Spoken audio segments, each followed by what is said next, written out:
Welcome to Nasdaq Trade Talks. I'm Jill Malandrino, Global Markets Reporter at Nasdaq. Joining us, we have Michael Moro. He's the CEO of Genesis. We're going to talk about the journey of becoming a full-service digital asset prime brokerage. Mike, it's great to have you with us. Thanks so much for joining me on Trade Talks. Thank you for having me. All right, and before we get into that amazing announcement, tell us more about Genesis. So Genesis, we started getting involved in the digital asset space in 2013. When the price of Bitcoin was roughly about $90 or so, and so we've been involved for a very long time. 7 years is forever in the cryptocurrency world, and we have an SEC FIN registered broker dealer, and we decided to start trying to get hedge funds and high net worth individuals getting involved in Bitcoin really early on, and so we started an over the counter market making business back then. So that was, and that's still a major business line for us today, where we help hedge funds, institutional investors buy and sell large blocks of various digital currencies. Interest today is mostly in Bitcoin, but we do have buyers of other coins like Ethereum and Litecoin and XRP as well. And then 2 years ago, we started a lending business. We really believe that the ability to locate borrow is important for investors to express views on both sides, whether to go long or go short. But there really wasn't a good way to kind of do that in cryptocurrency. And so we said, hey, let's start a lending business. And so we started a business called Genesis Capital. That was in March of 2018, which has also been really successful. And then we said, okay, what's kind of the next step here? We have trading, we have lending, and then custody. Was one missing kind of piece for us in our product suite, and so therefore we went out ahead and did the acquisition. Yeah, it's unusual that you can see a broker that has all of those, because typically they are broken out in the cryptocurrency world. Let's talk about the lending business a bit. Despite the volatility that we saw with Bitcoin in the first quarter, it was actually quite active at Genesis.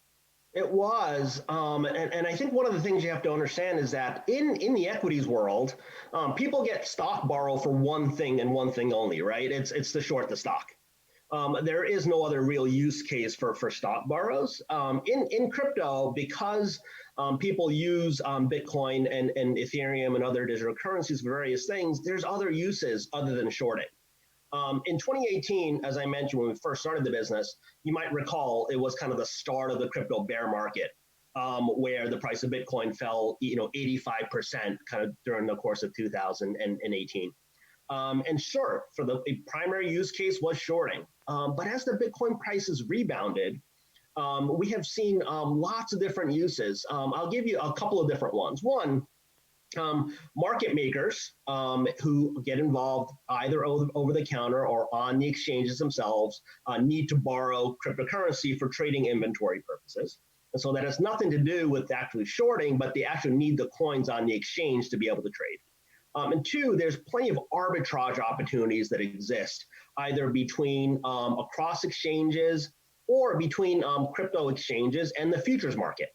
And so the growth and proliferation of regulated futures exchanges have created pricing arbitrage opportunities where you get to borrow on Bitcoin, and that enables you to execute some of those strategies. And so those are two small examples, I think, of why even in a rising price environment, the Bitcoin borrowing business remains interesting and robust.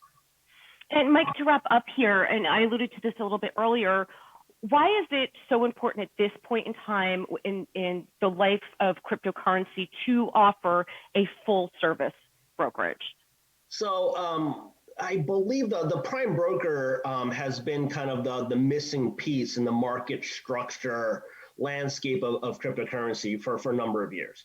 And there's a couple of different reasons for it. One, it's still really early. And so for businesses like ours, you could say that, hey, yes, institutional investors are coming, and we've heard news of prominent investors getting involved already this year. But maybe the real wave isn't till next year or the year after. And so what's kind of the benefit of getting involved today as opposed to next year? So I think there's a little bit of that. And two, in traditional finance, prime brokers are typically just simply broker dealers. You could do everything, the trading, the lending, the custody, all of that can be done through a broker-dealer license. In cryptocurrency, because the regulatory framework, especially in the US, is so different, you have to set up different entities. Not one entity can be licensed to do everything. For instance, broker-dealers are currently not involved in custodying non-securities assets through their broker-dealer.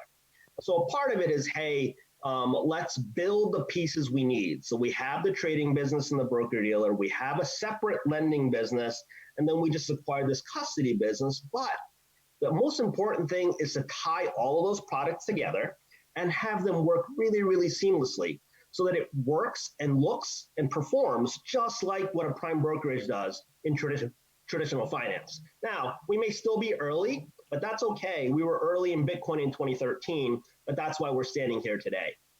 So I think it's really kind of important to establish our brand and our presence, and the fact that we are a full service brand, so that when the institutional investors do come en masse, which I still really, really strongly believe, that we're ready and they know who we are.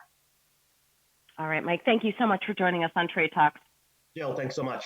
And thank you for joining me. I'm Jill Malandrino, Global Markets Reporter at Nasdaq.